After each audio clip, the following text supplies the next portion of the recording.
আসসালামু আলাইকুম এভরিওয়ান, নতুন একটা ভিডিওতে সবাইকে স্বাগতম। কেমন আছেন সবাই? আমি আছি মোটামুটি আলহামদুলিল্লাহ। আজকে আমি মাছের একটা অন্যরকম কাবাব শেয়ার করব। অনেকে অনেক রকমভাবে বানায়, আমিও অনেক রকমভাবে বানাই, তবে আজকে আমি যেরকমভাবে বানিয়েছি সেটাই আপনাদের সাথে শেয়ার করতে যাচ্ছি।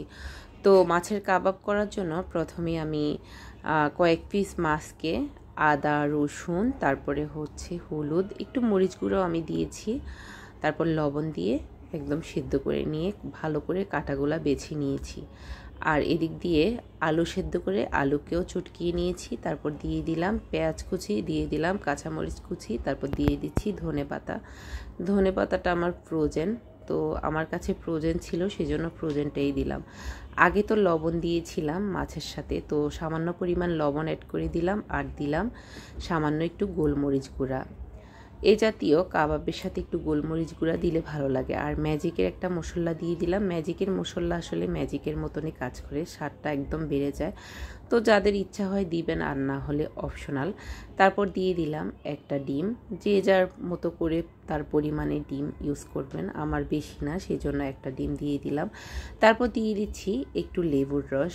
আর এদিক দিয়ে ডিম দেওয়ার কারণে কিন্তু আলু একটু জিনিসটা একটু আঠালো ভাবটা একটু কম।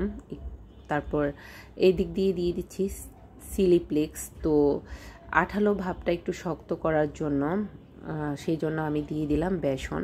তো চাইলে কিন্তু ব্রেড ক্রামও ইউজ করা যায়। আমি যেহেতু আজকে ভাতের সাথে খাবো, সেই জন্য আমি দিয়ে দিই। একদম সুন্দরভাবে শেপ দিয়ে নিয়েছি, গোল গোল কাবাবের শেপে। তারপর এগুলাকে আমি এবার ছেঁকে নিব। এক পিঠ লাল লাল হওয়ার পরে এভাবে সবগুলাকে উল্টে পাল্টে দিব। তো আজকে যে কাবাবটা আপনাদের সাথে শেয়ার করেছি, এটা অনেক বেশি মজা হয়েছে। আপনারা যদি ট্রাই করেন তাহলে দেখবেন। তো আজকে অনেক দিন আসলে ভিডিও দিতে পারি নাই, অনেক দিন কোনো রকম ভিডিও দেই না তেমন একটা। আজকে অনেক দিন পরে দিলাম। আর ভিডিও দিতে ইচ্ছা না করার পিছনে আরেকটা কারণ হচ্ছে ভিডিওতে ভিউ হয় না, সেই জন্য আসলে দেওয়া হয়নি। আর তাছাড়া সময়ও পাওয়া হয়নি। তো আমার কাবাবটা কেমন লেগেছে অবশ্যই আপনারা কমেন্টের মাধ্যমে জানাবেন। আর যদি ভালো লেগে থাকে, যদি সাবস্ক্রাইব করে থাকেন, তাহলে আপনাদেরকে অসংখ্য ধন্যবাদ। আর যদি না করে থাকেন, অবশ্যই আমার চ্যানেলটিকে সাবস্ক্রাইব করে পাশে থাকবেন। আজকের মতো আল্লাহ হাফেজ।